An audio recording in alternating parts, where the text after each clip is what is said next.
യോഗാചാര്യൻ സദ്ഗുരു ജഗ്ഗി വാസുദേവ് സ്ഥാപിച്ച കോയമ്പത്തൂരുള്ള ഇഷ ഫൗണ്ടേഷനിൽ സ്ഥിതി ചെയ്യുന്ന ശിവഭഗവാന്റെ ഏറ്റവും വലിയ അർദ്ധകായ ശില്പമാണ് ആദിയോഗി ശില്പം. പശ്ചിമഘട്ടത്തിൻ്റെ അരികിലായി വെള്ളയാങ്കിരി മലനിരകളുടെ താഴ്വരയിലുള്ള ഈ ശില്പം 2 കൊല്ലം കൊണ്ട് ഡിസൈൻ ചെയ്ത് 8 മാസം കൊണ്ട് നിർമ്മിച്ചു എന്നതാണ് പ്രത്യേകത.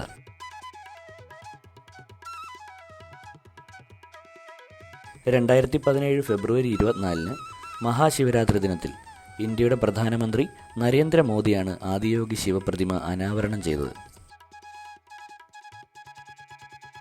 15,000 വർഷങ്ങൾക്ക് മുമ്പ് എല്ലാ മതസ്ഥരായ ആദിയോഗിക്കും മുമ്പുള്ള ആദ്യ യോഗി തൻ്റെ 7 ശിഷ്യന്മാരായ സപ്തഋഷികൾക്ക് യോഗശാസ്ത്രം കൈമാറിയെന്നാണ് വിശ്വാസം. 112 അടി ഉയരമുള്ള ഈ തേജസ്സുള്ള മുഖം ഒരാളുടെ ക്ഷേമത്തിനും ആത്യന്തിക സ്വഭാവത്തിനും വേണ്ടി ആദിയോഗി വാഗ്ദാനം ചെയ്ത 112 മാർഗങ്ങളെയാണ് പ്രതിനിധീകരിക്കുന്നത്.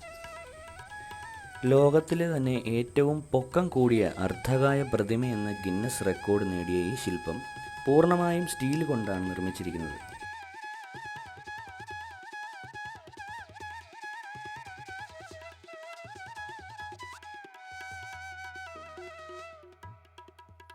ആദിയോഗിക്ക് സമീപമായി സ്ഥിതി ചെയ്യുന്ന യോഗേശ്വര ലിംഗം മനുഷ്യവ്യവസ്ഥയിലെ 5 പ്രധാന ചക്രങ്ങളെയാണ് പ്രകടമാക്കുന്നത്.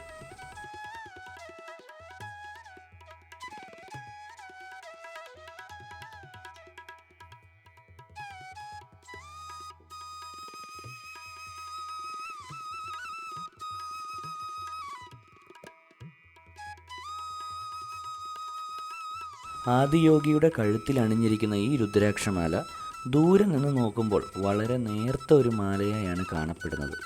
എന്നാൽ അടുത്തു നിൽക്കുമ്പോൾ മനസ്സിലാവും 10,000-കണക്കിന് ലക്ഷക്കണക്കിന് ചെറിയ രുദ്രാക്ഷമാലകൾ കൊണ്ടുണ്ടാക്കിയ ഒരു വലിയ മാലയാണിത്.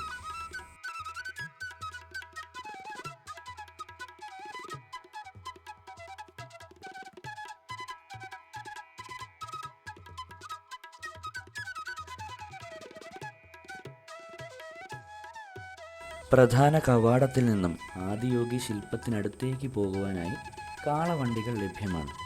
ഒരാൾക്ക് 10 രൂപയാണ് ചാർജ് ചെയ്യുന്നത്. കാളവണ്ടികളെന്ന് പറയുമ്പോൾ കാളകൾക്ക് അനായാസമായി വലിച്ചുകൊണ്ട് പോകാൻ പറ്റുന്ന രീതിയിൽ റോയൽ എൻഫീൽഡ് ബുള്ളറ്റിൻ്റെ 4 ടയറുകളും പിന്നെ ലൈറ്റ് വെയിറ്റ് ആയിട്ടുള്ള സീറ്റുകളും ബോൾ ബെയറിങ്ങുകളും ഘടിപ്പിച്ചിട്ടുള്ള ഒരു വണ്ടി, അതിലേക്ക് കാളയെ കണക്ട് ചെയ്യുകയാണ് ചെയ്യുന്നത്. അപ്പോൾ കാളകൾക്ക് വളരെ ഈസി ആയിട്ട് ഭാരം വലിച്ചുകൊണ്ട് പോകുവാനായിട്ട് സാധിക്കും. ഈ കാളവണ്ടി കൊണ്ട് ഒരു എക്കോ ഫ്രണ്ട്ലി ആയിട്ടുള്ള ട്രാൻസ്പോർട്ടേഷനാണ് ഉദ്ദേശിക്കുന്നത്. ആദിയോഗി ശില്പം സന്ദർശിച്ചു കഴിഞ്ഞാൽ പിന്നെ സന്ദർശിക്കേണ്ടത് ധ്യാനലിംഗയാണ്. സർപ്പവാസൽ എന്ന പ്രധാന കവാടം വഴിയാണ് ധ്യാനലിംഗയിലേക്ക് പോകേണ്ടത്. സർപ്പവാസലിനുള്ളിലേക്ക് മൊബൈൽ ഫോൺ, ക്യാമറ, ഇലക്ട്രോണിക് ഉപകരണങ്ങൾ, ബാഗുകൾ ഇതൊന്നും പ്രവേശിപ്പിക്കുവാൻ അനുവദിക്കില്ല. ഇവയെല്ലാം പ്രധാന കവാടത്തിനരികിലുള്ള ഡിപ്പോസിറ്റ് കൗണ്ടറിൽ കൊടുക്കണം. അവിടെ നമ്മുടെ പേരും മൊബൈൽ നമ്പറും പറയുമ്പോൾ അവർ നമുക്കൊരു ടോക്കൺ തരും. അതിനുശേഷം നമ്മുടെ ബാഗും മൊബൈൽ ഫോണും ഒക്കെ ഒരു സഞ്ചിയിലാക്കി അകത്ത് സൂക്ഷിക്കും. തിരികെ വരുമ്പോൾ അവിടെ തന്നെയുള്ള ഡെലിവറി കൗണ്ടറിൽ ഈ ടോക്കൺ കൊടുത്ത് നമ്മുടെ പേരും മൊബൈൽ നമ്പറും പറയുക. അപ്പോൾ നമ്മുടെ സാധനങ്ങളൊക്കെ അവർ തിരികെ തരും. ഡിപ്പോസിറ്റ് കൗണ്ടറിൽ സാധനങ്ങൾ കൊടുത്തതിന് ശേഷം സർപ്പവാസൽ വഴി അകത്തേക്ക് പ്രവേശിക്കാം. അതിനുള്ളിലേക്ക് കയറിക്കഴിഞ്ഞാൽ ഒരു പ്രത്യേക ഫീലാണ്. അകത്തേക്ക് ചെല്ലുമ്പോൾ ഒരു കൗണ്ടർ കൂടിയുണ്ട്. അവിടെ നമ്മുടെ ചെരുപ്പുകൾ ഒരു സഞ്ചിയിലാക്കി കൊടുക്കണം. അപ്പോൾ അവിടെ നിന്നും ഒരു ടോക്കൺ തരും.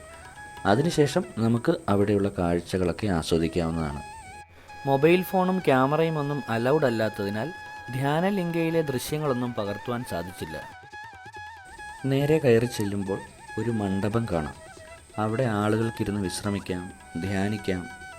അതിനുള്ളിലെ പ്രധാനപ്പെട്ട 2 കുളങ്ങളാണ് സൂര്യകുണ്ടും ചന്ദ്രകുണ്ടും.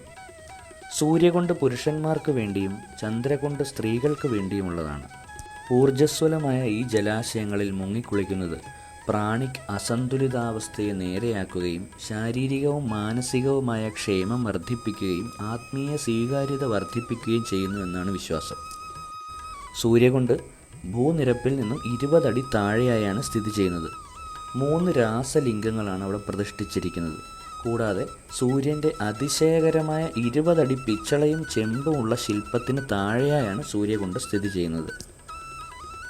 സൂര്യകുണ്ടിലേക്ക് പ്രവേശിക്കാനായി 20 രൂപയുടെ ഒരു ടോക്കൺ എടുക്കണം. അതിനുശേഷം അവർ നമുക്കൊരു കാവിമുണ്ട് തരും.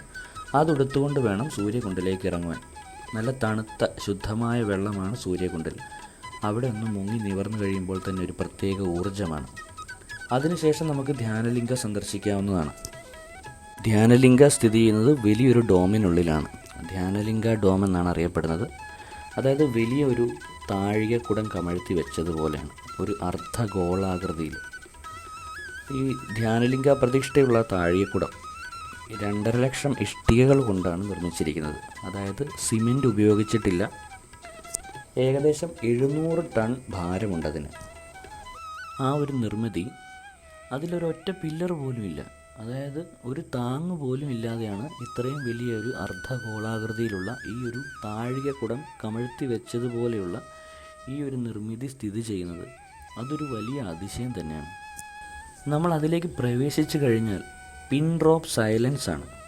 ഒരു മുട്ടസൂചി നിലത്ത് വീണാൽ തന്നെ നമുക്കതിൻ്റെ ശബ്ദം കേൾക്കാൻ സാധിക്കുന്ന രീതിയിലുള്ള സൈലൻസ് ആണ്.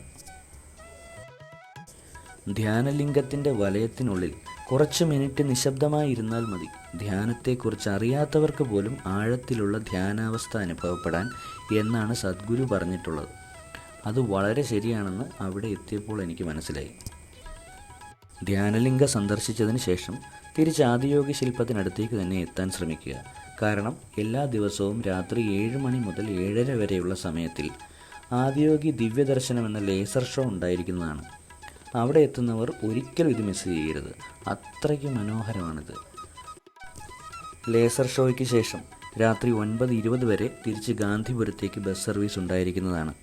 കോയമ്പത്തൂർ ബസ് സ്റ്റാൻഡിലേക്കോ കോയമ്പത്തൂർ ജംഗ്ഷൻ റെയിൽവേ സ്റ്റേഷനിലേക്കോ ഒക്കെ പോകേണ്ടവർക്ക് ഈ ബസ് സർവീസ് വളരെ ഉപകാരപ്രദമാണ്.